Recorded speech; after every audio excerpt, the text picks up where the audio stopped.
बिस्मिल्लाहिर्रहमानिर्रहीम। गुमनाम हीरोज़ के मुअज़्ज़ज़ नाज़रीन व सामीन, अस्सलामु अलैकुम। डॉक्टर मोहम्मद उनीब सलीमी के साथ आप सुन रहे हैं देवता। तो आइए बढ़ते हैं कहानी की जानिब। इससे बड़ी इंसल्ट और क्या होगी कि मैं अभी तुम्हारी वर्दी उतरवा दूं। मुझे ट्रांसमीटर दो, मैं अभी सुपर मास्टर से बात करती हूँ। वो नरम पड़ गया। प्लीज़ गुस्सा थूक दें, मैं आला अफसरान को फायरिंग के सिलसिले में इतला दे चुका हूँ, वो इधर आ रहे हैं। सोनिया ने पूछा, तुमने छत पर से किसी अजनबी को तो नहीं देखा? नहीं मैडम, हमने छत के किनारे चारों तरफ घूम कर देखा था। फायरिंग के बाद कोई भागता हुआ दिखाई नहीं दिया। इसका मतलब है कातिल इसी बंगले के इहाते में छुपा हुआ है। उन्होंने छत के किनारे आकर देखा, 2 कारें और 2 मुसल्लह फौजियों से भरी हुई गाड़ियां मेन गेट पर आई थीं और खुले हुए गेट से गुजरकर बंगले के पोर्च में जा रही थीं। सोनिया उस अफसर के साथ तेज़ी से चलती हुई सीढ़ियां उतरती हुई टीवी लाउंज में आई। प्रिंस खिड़की के बाहर देख रहा था। सोनिया ने कहा, जिसने तुम पर गोली चलाई है मैं उसे अभी ढूंढ निकालूंगी, वो मेरे हाथों से नहीं बचेगा। प्रिंस उसके साथ बाहर आया। बाहर से आने वाले अफसरान ने कहा, मिस्टर वुल्फ, आपको इधर नहीं आना चाहिए। सोनिया ने पूछा, क्या आप चाहते हैं कि मैं और वुल्फ इस 4 दीवारी में कैद रहें? क्या ये आप लोगों की प्लानिंग है कि हमें दहशत ज़दा करके यहाँ की 4 दीवारी तक महदूद कर दिया जाए? अगर ये आपकी प्लानिंग नहीं है तो इतने पहरेदारों की मौजूदगी में किसने गोली चलाई है? वो गोली चलाने वाला किसी को नज़र क्यों नहीं आया? एक आला अफसर ने कहा, मैडम आप बहुत गुस्से में हैं और आपका गुस्सा बजा है, मगर हम अभी आए हैं, प्लीज़ हमें हालात को समझने दें। उसी वक्त 2 फौजी जवान एक सिपाही को पकड़कर लाए। एक जवान ने कहा, सर इसी पहरेदार ने गोली चलाई है। आला अफसर ने हैरानी से पूछा, तुमने मुहाफिज होकर क्यों गोली चलाई थी? वो परेशान था, सहमा हुआ भी था। कहने लगा, नहीं जनाब, मैंने कुछ नहीं किया है। उसे पकड़कर लाने वाले जवान ने डांट कर कहा, झूठ मत बोलो, मैंने तुम्हारी राइफल की नाल सूंघी थी। यहाँ के तमाम पहरेदार गवाह हैं, मैंने हर एक की रिवॉल्वर और राइफल को सूंघ कर देखा था। तुम्हारी राइफल की नाल हल्की गर्म थी। तमाम अफसरान उस सिपाही को घूर कर देखने लगे। सोनिया ने कहा, अभी इसका झूठ और सच मालूम हो जाएगा। वुल्फ, तुम इसके दिमाग में जाओ। वुल्फ यानी प्रिंस उसे तकने लगा। सिपाही सहमा हुआ उसे देख रहा था। थोड़ी देर बाद वुल्फ ने पूछा, तुम पहरा देते वक्त उस खिड़की के सामने से गुजरते हुए गए थे और तुमने मुझे एक सोफे पर बैठे हुए देखा था? जी हाँ, मैंने आपको देखा था। तुम्हारे दिमाग में ये बात आई कि राइफल उठाकर मुझ पर गोली चलाओ? हाँ, मगर मैंने गोली नहीं चलाई। तुमने नहीं चलाई, लेकिन तुम्हारे अंदर ऐसा इरादा पैदा हुआ था। मगर तुम उस खिड़की से आगे बढ़ गए थे। जी हाँ, इरादा पैदा हुआ था, मगर मैंने गोली नहीं चलाई, जल्दी से उधर चला गया था। उधर जाने के बाद तुम्हें होश नहीं रहा। जब होश आया तो तुम फिर उस खिड़की के सामने थे। तुम्हारी राइफल से गोली चल चुकी थी और तुम घबरा रहे थे कि यह कैसे हो गया। सिपाही ने कहा, आप दुरुस्त कह रहे हैं। मैंने सोचा कोई मेरी बात का यकीन नहीं करेगा। मैंने कातिलाना हमला नहीं किया है, फिर भी कातिल या दुश्मन समझा जाऊंगा। मैं अपने बच्चों की कसम खाकर कहता हूं कि मैं। प्रिंस ने हाथ उठाकर कहा, कसम ना खाओ, मैं गवाही देता हूं कि तुम बेकसूर हो। किसी टेलीपैथी जानने वाले ने तुम्हारे दिमाग पर कब्जा जमाया था। आला अफसर ने कहा, इसका मतलब है ये सिपाही उसका आलाएकार है। प्रिंस ने कहा, नहीं, ये बेचारा किसी ख्याल ख्वानी करने वाले को नहीं जानता है। किसी ने चुपके से इसके दिमाग में आकर मुझ पर हमला किया, फिर नाकाम होते ही चला गया। सोनिया ने कहा, सवाल ये पैदा होता है उसने दूसरा हमला क्यों नहीं किया? अभी इतने अफराद में से किसी के भी दिमाग में आकर हमें कत्ल कर सकता है, फिर वो ऐसा क्यों नहीं कर रहा है? आला अफसर ने कहा, यहाँ किसी वक्त भी हमला हो सकता है, हमें अंदर चलना चाहिए। सोनिया ने कहा, मुझे और वुल्फ को खौफजदा होना चाहिए, लेकिन मैं मुतमईन हूँ। अभी इतनी जल्दी हमला नहीं होगा और ना ही हमें कत्ल किया जाएगा, क्योंकि गोली चलाने का मकसद महज हमें धमकी देना था कि यहाँ हम महफूज नहीं हैं। बंगले से बाहर आज़ादाना घूमने जाएंगे तो आपके टेलीपैथी जानने वाले कहीं भी हमारा काम तमाम कर देंगे। आला अफसर ने सख्त लहजे में कहा, मैडम आप हमें इल्ज़ाम नहीं दे सकती। अफसर अपना लहजा दुरुस्त करो और मुझसे माफ़ी मांगो। ये तुम्हारे लिए बहुत बड़ा एजाज़ है कि मेरे सामने खड़े हुए हो। मैं हुक्म देती हूँ बंगले के अंदर कदम ना रखना। मैं सिर्फ तुम्हारे सुपर मास्टर या फ़ौज के जनरल या किसी आला हाकिम से गुफ्तगू करूँगी। कम ऑन वुल्फ, अंदर चलो। वो प्रिंस का हाथ थाम कर बंगले के अंदर आई। आला अफसरान और तमाम सिपाही गुमसुम खड़े रह गए। उन्हें सख्ती से हुक्म दिया गया था कि वो सोनिया को शिकायत का मौका ना दें, बज़ाहिर उसकी खातिर तवाज़ो करें, दरपर्दा सख्ती से निगरानी करें कि वो कहाँ जाती है, किससे मिलती है और क्या करती फिरती है। इस सिलसिले में उसकी एक एक हरकत पर नज़र रखी जाए और सुपर मास्टर को उसके बारे में पल पल की खबर दी जाए। जब सुपर मास्टर अरेरे को खबर हुई तो उसने जनरल से पूछा, ये कैसे हो गया? क्या ये हमारे किसी टेलीपैथी जानने वाले की हरकत है? जनरल ने कहा, हमारा कोई टेलीपैथी जानने वाला हमारे हुक्म के बगैर कभी ऐसा नहीं करेगा। ये मक्कार सोनिया ही की कोई चाल है। दुश्मन को इल्ज़ाम देने से पहले अपना मुहासबा करना चाहिए। मैं पहले ही कह चुका हूँ, हमें खुशफहमी में नहीं रहना चाहिए। हमारा कोई भी टेलीपैथी जानने वाला आपके हुक्म के बगैर कोई भी हरकत इसी तरह कर सकता है जिस तरह अब से पहले हमारे दूसरे टेलीपैथी जानने वाले कर चुके हैं। हम उन्हें बागी होने और अपना साथ छोड़ने से नहीं रोक सकते। तुम दुरुस्त कहते हो, मगर हमारा कोई आदमी वुल्फ या सोनिया पर हमला क्यों करेगा? इसलिए कि सोनिया अपने चैलेंज के मुताबिक एक ख्याल ख्वानी करने वाले को हलाक कर चुकी है। दावा है कि वो दूसरे ख्याल ख्वानी करने वालों को भी जानती है। ऐसे में वो यहाँ पहुँच गई है। हमारे तमाम टेलीपैथी जानने वालों को ये खौफ है कि वो किसी के पास भी किसी वक्त भी मौत बनकर पहुँच सकती है। इसलिए किसी ने अपनी अकल के मुताबिक अपने ही पहरेदार के ज़रिए गोली चलवा दी। जनरल ने कहा, ऐसा मुमकिन है।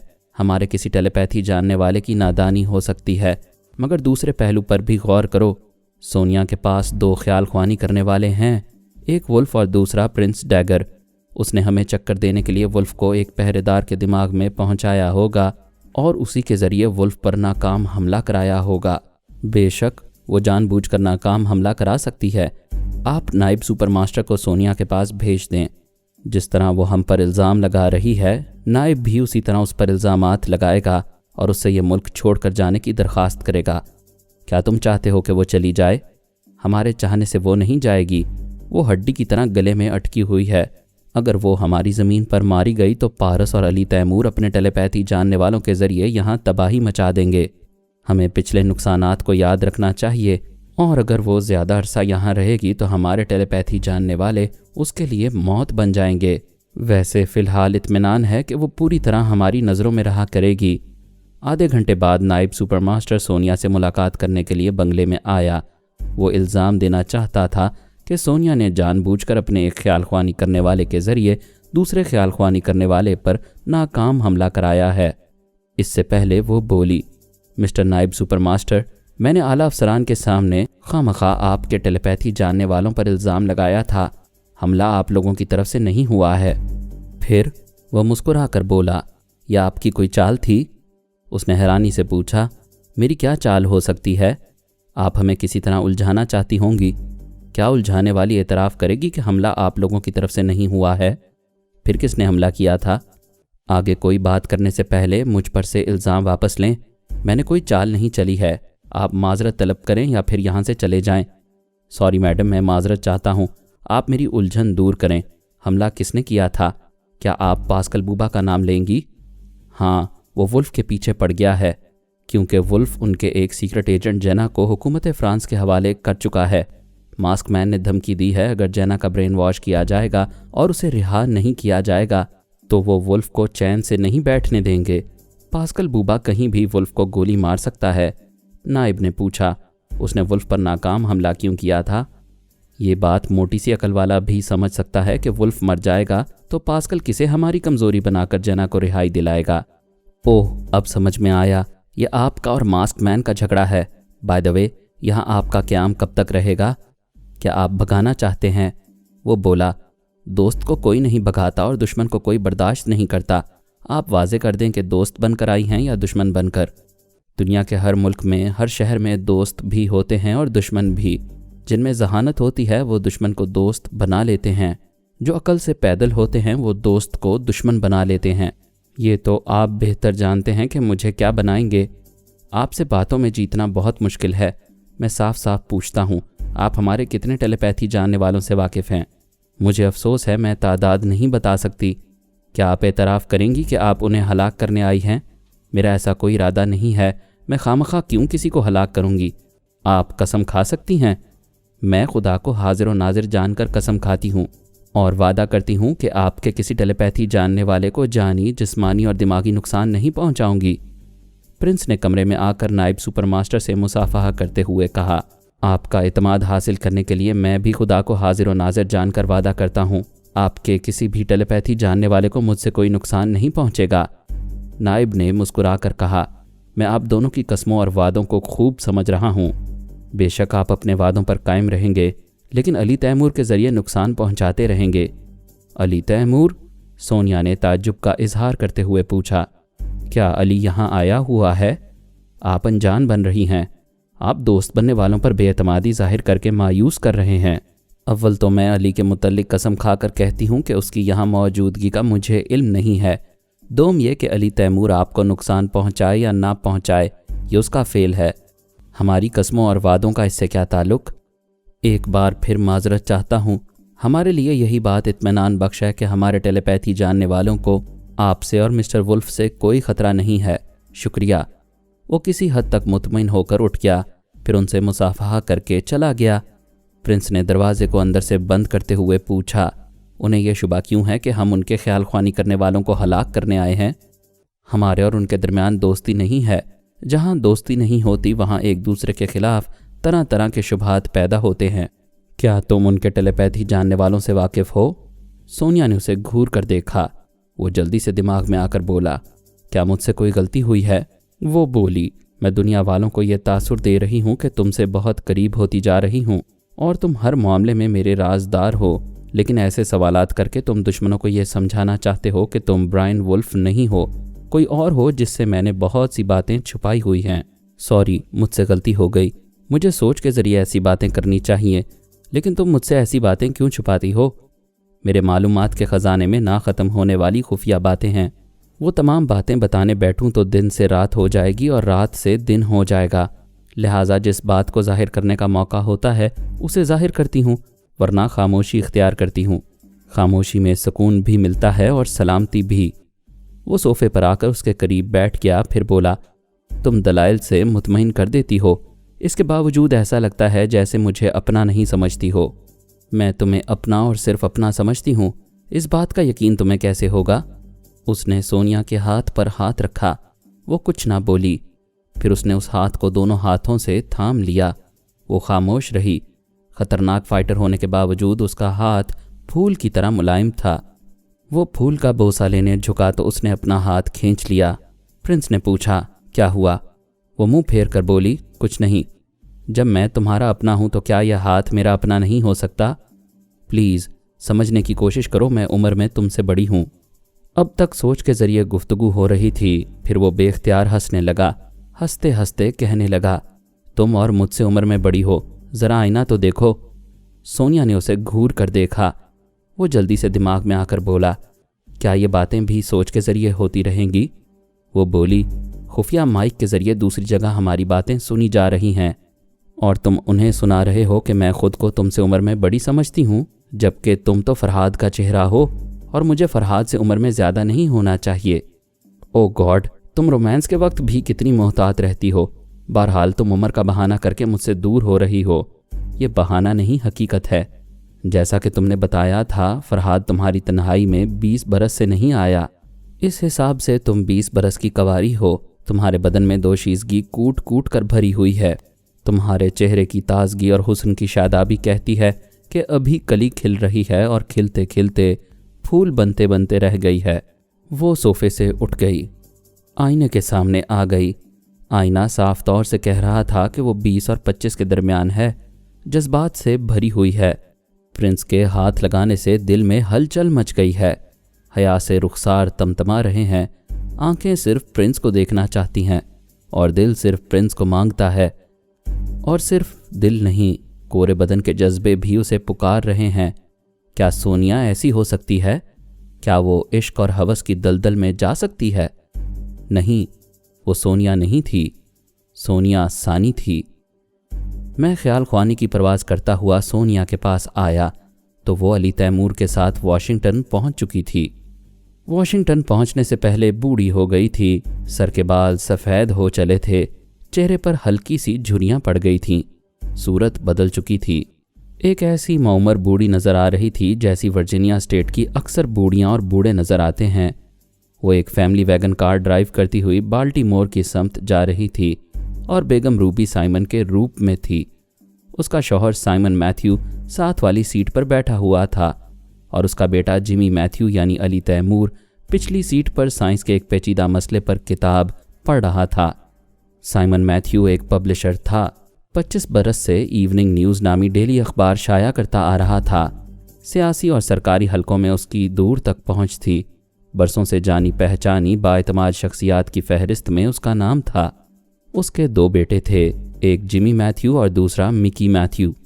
उसने अपने असर व रसूख से दूसरे बेटे मिकी मैथ्यू को ट्रांसफॉर्मर मशीन तक पहुंचा दिया था।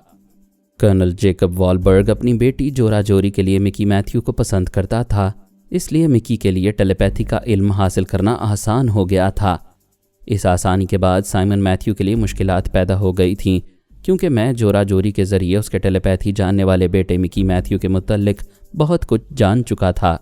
सोनिया ने मुझसे कहा था, तुम मिकी मैथ्यू के भाई जिमी और उसके बाप साइमन के दिमाग में पहुंचो और मुझे उनके मुतल्लिक बताओ। मैंने जोरा जोरी पर तनवीमी अमल करके हुक्म दिया था कि वो मेरी सोच की लहरों को महसूस नहीं करेगी और मिकी मैथ्यू से राबिता कायम करेगी। अगरचे तमाम टेलीपैथी जानने वालों को एक दूसरे से दूर अजनबी बनाकर रखा जाता था, ताहम जोरा जोरी और मिकी मैथ्यू की मंगनी हो चुकी थी। फिर वो कर्नल की बेटी थी, इसलिए फ़ोन के ज़रिए गुफ्तगू करने की इजाज़त मिल गई थी। मिकी मैथ्यू ने फ़ोन पर जोरा जोरी की आवाज़ सुनकर खुशी से कहा, मुझे यकीन नहीं आ रहा है कि तुम मुझसे बात कर रही हो। तुमने तो मुझे कभी लिफ्ट नहीं दी।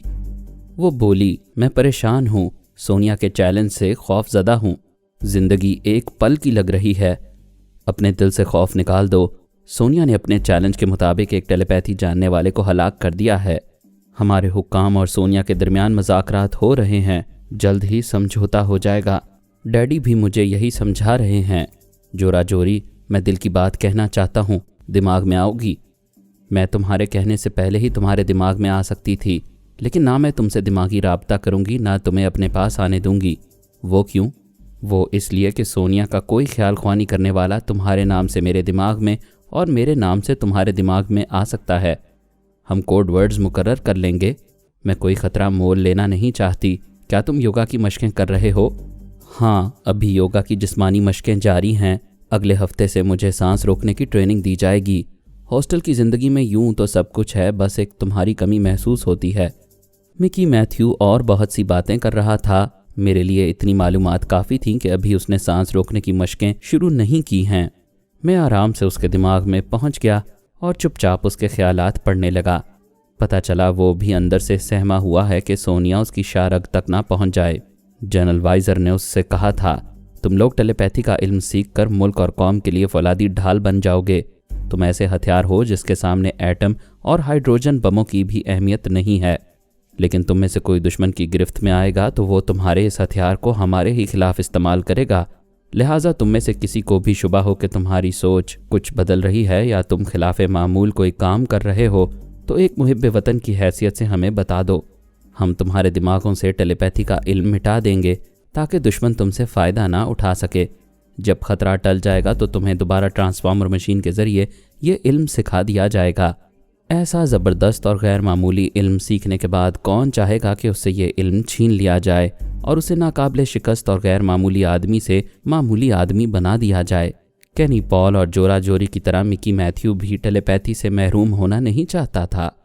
मैंने उसकी सोच में कहा, अगर सोनिया से मेरा समझौता हो जाए कि मैं उसके और बाबा साहब के इदारे के ख़िलाफ़ कभी ख्याल ख्वानी नहीं करूँगा और वो मुझे जानी नुकसान नहीं पहुँचाएगी तो इस तरह मेरी उम्र तवील हो जाएगी। उसकी अपनी सोच ने कहा, हाँ, ऐसा कोई समझौता हो जाए तो दिल से खौफ दूर हो जाएगा और दिमाग से बोझ उतर जाएगा। मैंने कहा, तो फिर अपना दिमाग मेरे हवाले कर दो। वो चौंक कर खला में तकते हुए बुड़बुड़ाया, क्या मेरे अंदर कोई बोल रहा है? हाँ, मैं सोनिया का टेलीपैथी जानने वाला बोल रहा हूँ। तुम घबराओगे या शोर मचाओगे तो नुकसान में रहोगे, मेरे हाथों मारे जाओगे।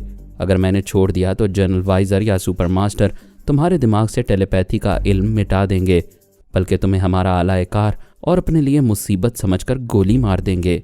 नहीं नहीं, मैं मरना नहीं चाहता और ज़िंदा रहकर टेलीपैथी के इल्म से महरूम नहीं होना चाहता। मैं तुमसे दोस्ती चाहता हूँ। तो फिर जो कहता हूँ उस पर अमल करते जाओ। वो मेरी ताबेदारी पर राज़ी हो गया। मैंने उस पर तनवीमी अमल किया। केनी पॉल और जोरा जोरी के दिमागों में जो बातें नक्श कराई थीं वही बातें उसके दिमाग पर भी नक्श कर दीं। उसके बाप साइमन मैथ्यू का टेलीफोन नंबर मालूम करके किंग फर्नांडो के ज़रिए वो नंबर डायल कराए। दूसरी तरफ से मिसेस रूबी साइमन की आवाज़ सुनाई दी। मैं उसकी आवाज़ सुनकर सोनिया के पास आ गया था।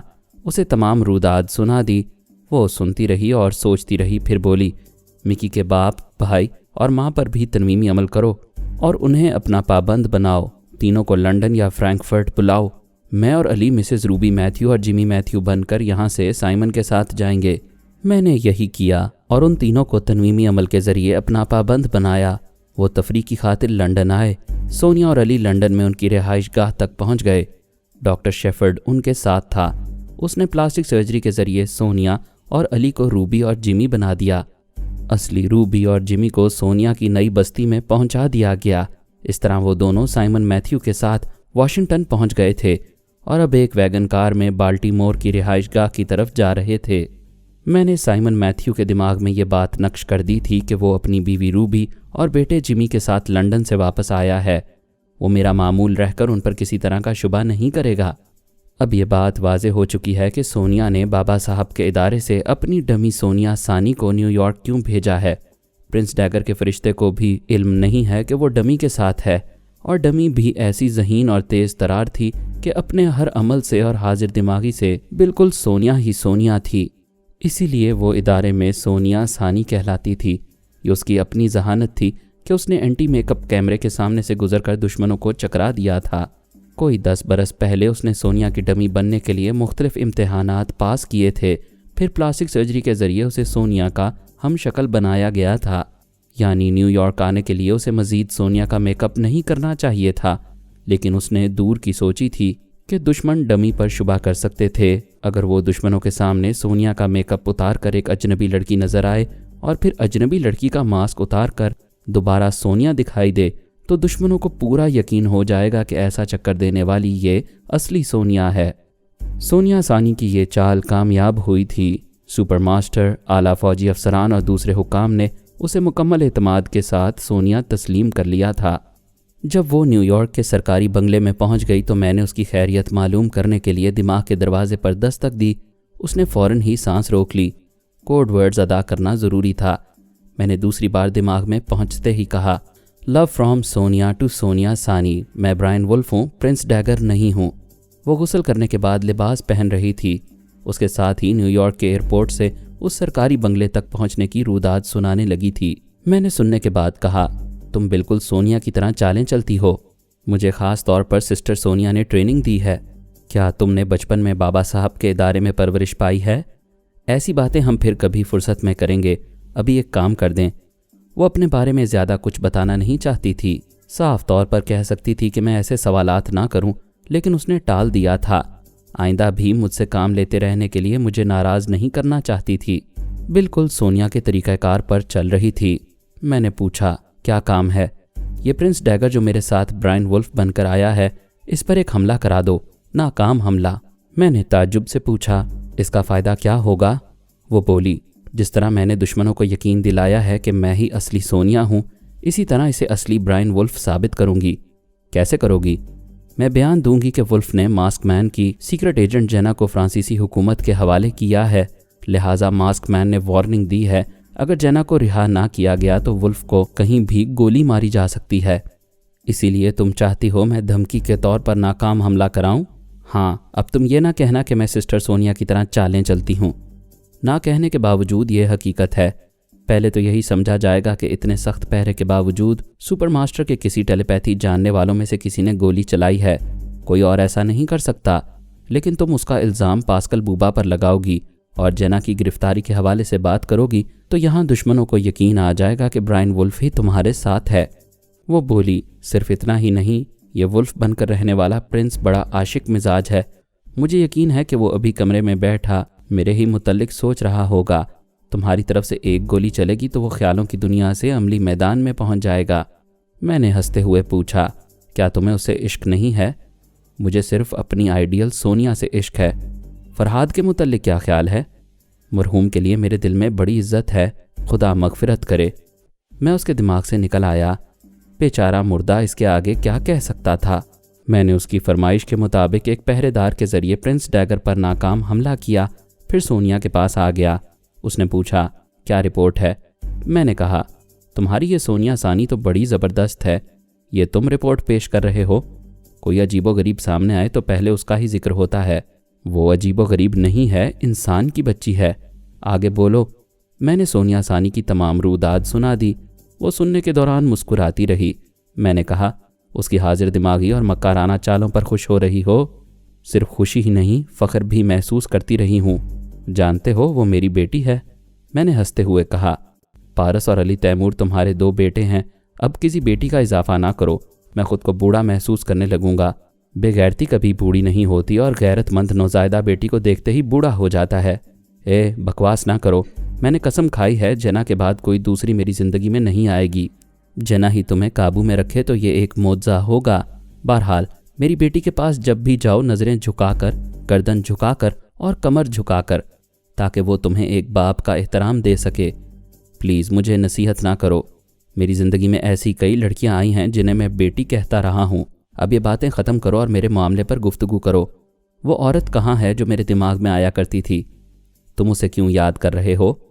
वो ऐसे वक्त तुमसे राबता करने वाली थी जब मैं तुम्हारे दिमाग में ना होता। तुमने उसे अपने दिमाग में आने को कहा था, तुम उसका दिल खुश करने वाली थीं। मैं कह चुकी हूँ अगर उसकी दोस्त बन जाऊँ तो वो खुश हो जाएगी, मगर ताजुब है वो पलट कर नहीं आई। मैं नहीं मानता कि वो तुम्हारे पास नहीं आई होगी। यकीन करो वो अचानक गुम हो गई है। मैंने दिन रात उसका इंतज़ार किया है। मुझे ऐसी बेलौस मोहब्बत करने वाली और टेलीपैथी जानने वाली साथी की सख्त ज़रूरत है। मैं आज भी उसका इंतज़ार कर रही हूँ। उसने खुद ही तुमसे गुफ्तगू की ख्वाहिश जाहिर की थी, फिर राबता कायम ना करने की क्या वजह हो सकती है? एक वजह तो ये समझ में आती है कि खुदा न खास्ता किसी हादसे का शिकार हो गई हो, या इस कदर बीमार हो कि दिमागी कमज़ोरी के बायस ख्याल ख्वानी ना कर सकती हो। यही वजह हो सकती है। यह भी तो हो सकता है कि तुम्हारे हरजाईपन से उसका दिल टूट गया हो और अब वो हमसे कोई ताल्लुक़ रखना ना चाहती हो। मुझे खुशी होगी अगर वो मेरे दिमाग में घुसने वाला कोई ताल्लुक़ ना रखे। वो कह चुकी है जब तक गुमनाम रहोगे वो तुम्हारे दिमाग में नहीं आएगी। तुम्हारे गलत रवैये से एक टेलीपैथी जानने वाली हमसे नाराज़ हो गई है। होने दो, ये बताओ बाल्टीमोर पहुंचकर क्या करोगी? तुम ये बताओ जेना कैसी है? मैंने उसे आंखों से नहीं देखा है। अपने वादे के मुताबिक सिर्फ ख्याल ख्वानी के ज़रिए उसके हालात मालूम करता हूँ। तनवीमी अमल और बिजली के झटकों से खासी कामयाबी हासिल हुई है। उसके दिमाग से मास्क मैन की तमाम बातें मिट गई हैं। कभी लड़की और कभी लड़का बनने वाली बात भी ख़त्म हो गई है। सोनिया ने पूछा, क्या ऐसी हालत में पास्कल बुबा उसके अंदर नहीं आ सकेगा? क्या फिर तनवीमी अमल के ज़रिए अपनी मामूला नहीं बना सकेगा? नहीं, तुमने प्रिंस डैगर से उस पर अमल कराया था। उसके दिमाग से उसके लबो लहजे को भुला दिया था। मिलिट्री इंटेलिजेंस के आला अफसर ने मुझे उसकी नई आवाज़ और नए लहजे का कैसेट सुनाया है। इस तरीक़ाकार से पास्कल बुबा उसके दिमाग में नहीं जा सकेगा। चलो ये अच्छा हुआ, जना दुश्मनों से महफूज रहेगी। उसकी सेहत कैसी है? दवाओं का कुछ रिएक्शन हुआ है जिसके बायस बदन फूल गया है। आज सुबह आईने के सामने खड़ी हुई खुद को देख रही थी और सोच रही थी कि कुछ मोटी हो गई है। क्या उसे अपनी आवाज़ और सेहत की तब्दीली पर हैरानी हुई है? उसे हैरानी नहीं, परेशानी है, क्योंकि पिछली ज़िंदगी के साथ अपना नाम भी भूल गई है। फ़ौज के डॉक्टरों से पूछती है कि वो कौन है, कहाँ से आई है और उसका नाम क्या है। डॉक्टरों ने कह दिया है कि वो गुमनाम है। उसे एक शख्स वहाँ छोड़ गया था। जब वो आएगा तो उसका नाम और उसकी पिछली हिस्ट्री मालूम हो सकेगी। आज 1 घंटा बाद अस्पताल से उसकी छुट्टी हो जाएगी। मैं उसे लेने जाऊँगा। क्या वो अपनी असली शक्ल में रहेगी? मिलिट्री इंटेलिजेंस वाले कह रहे थे कि उसकी सूरत तब्दील कर दी जाए, वरना दुश्मन उसे पहचान कर हम दोनों के पीछे पड़ जाएंगे। लेकिन मेरा दिल नहीं मानता है। मैं जना को उसके असली रूप में ही देखना चाहता हूँ। उसके चेहरे के एक एक नक्श को देखकर मेरी आंखों की प्यास बुझती है। तुम ज़रूर उसकी वजह से मारे जाओगे। मैं उसके चेहरे पर रेडीमेड तब्दीलियाँ लाया करूँगा। घर की 4 दीवारी में पहुँचकर वो रेडीमेड मेकअप ख़त्म कर दिया करूँगा। इस तरह कोई उसे पहचान नहीं सकेगा। उसके असल रंग रूप को देखते रहने के लिए तुम 1000 बातें बनाओगे और मैं तुमसे बहस नहीं करूँगी। तुम मेरे दिमाग से जाओ और साइमन मैथ्यू के दिमाग में रहो। मुझे अपने तौर पर कुछ सोचने दो। मैं उसके पास बैठे हुए साइमन मैथ्यू के दिमाग में आ गया। अली तैमूर उर्फ जिमी मैथ्यू ने कहा, मम्मी आप 2 घंटे से ड्राइविंग कर रही हैं, प्लीज़ आप यहाँ आ जाएं, मैं ड्राइव करूँगा। साइमन ने कहा, रहने दो बेटे, अब तो हम बाल्टीमोर पहुँच रहे हैं, अपनी मम्मी को ड्राइविंग का शौक़ पूरा कर लेने दो। वो 20 मिनट के बाद बाल्टीमोर पहुँच गए। سائمن نے ساحلی علاقے میں ایک بہت بڑا بنگلہ تعمیر کرایا تھا۔ اس کی بالکنی سے دور تک ساحل اور سمندر کا نظارہ کیا جا سکتا تھا۔ وہاں پہنچ کر سائمن ضروری فون کرنے اپنے بیڈ روم میں گیا۔ میں اسے چھوڑ کر سونیا کے پاس آیا۔ وہ بولی، تمہیں سائمن کے پاس رہنا چاہیے، ہو سکتا ہے وہ کسی اہم شخص سے گفتگو کرنے گیا ہو، میں بعد میں بھی اس کے دماغ سے وہ گفتگو سن لوں گا۔ فرحاد، وقت ضائع نہ کرو، سائمن کو کرنل جیکب والبرگ سے رابطہ کرنے پر مائل کرو۔ تمہیں جورا جوری سے معلوم ہو چکا ہے کہ اس کا کرنل باپ 16 ٹیلی پیتھی جاننے والوں سے واقف ہے۔ میں جنا کے فراق میں یہ بھول گیا تھا کہ کرنل ہمیں 16 ٹیلی پیتھی جاننے والوں کے نام اور پتے بتا سکتا ہے۔ میں سائمن کے پاس پہنچا۔ وہ فون پر کرنل کی بیوی یعنی جورا جوری کی ماں سے باتیں کر رہا تھا۔ اسے بتا رہا تھا کہ وہ روبی اور جمی کے ساتھ لندن سے واپس آ گیا ہے۔ دوسری طرف سے جورا جوری کی ماں مسز والبرگ نے کہا، ہم نے تو اپنے بچوں کو ٹیلی پیتھی سکھا کر عذاب میں مبتلا کر دیا ہے۔ میں اپنی بیٹی کی صورت دیکھنے کو ترس گئی ہوں۔ میں بھی اپنے بیٹے کے لیے بڑا پریشان ہوں۔ اس کی خیریت معلوم کرنے کے لیے آپ کو فون کیا ہے۔ میرے میاں گھر میں بھی کرنل بنے رہتے ہیں، کوئی سرکاری بات منہ سے کبھی نہیں اگلتے۔ بس اتنا بتایا ہے کہ جورا جوری اور مکی خیریت سے ہیں اور انہیں ایک خفیہ مقام پر پہنچا دیا گیا ہے۔ مزید اقساط سننے کے لیے ہمارے چینل کا سبسکرائبر بنیں اور ساتھ ہی بیل آئیکن کو کلک کریں تاکہ آپ کو ہر آنے والی نئی ویڈیو کی نوٹیفیکیشن ملتی رہے۔ ہماری ویڈیوز کو لائک اور شیئر کریں اور ہمیں اپنی دعاؤں میں یاد رکھیے گا۔ ISI اور پاک آرمی زندہ باد، پاکستان پائندہ باد۔ ہم پھر ملیں گے انشاءاللہ ایک نئی قسط کے ساتھ۔ تب تک کے لیے اللہ حافظ۔